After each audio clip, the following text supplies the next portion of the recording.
আজ পড়ব কবিগুরু রবীন্দ্রনাথ ঠাকুরের শিশু কাব্যগ্রন্থের অন্তর্গত পূজার সাজ। আশ্বিনের মাঝামাঝি উঠিল বাজনাবাজি, পূজার সময় এলো কাছে।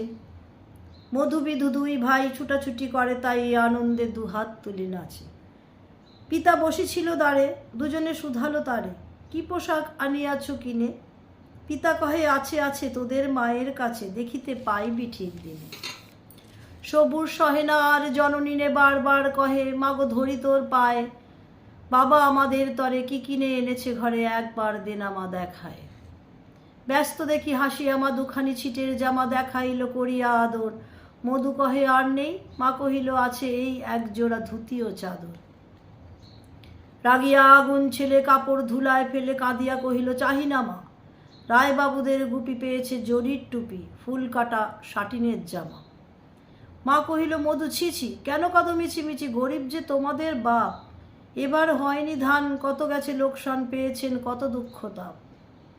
তবু দেখো বহু ক্লেশে তোমাদের ভালোবেসে সাধ্যমতো এনেছেন কিনে।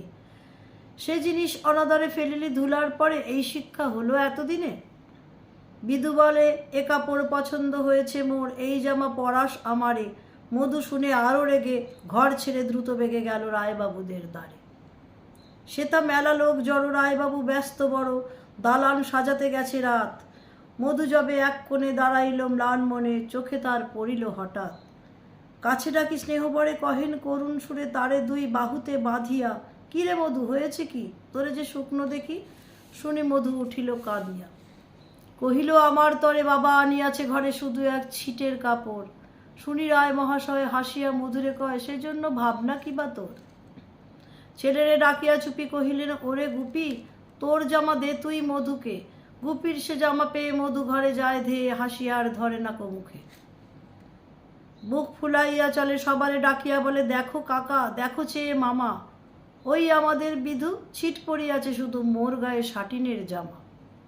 মা শুনি কহেন আসি, লাজে অশ্রু জলে ভাসি, কপালে করিয়া করাঘাত।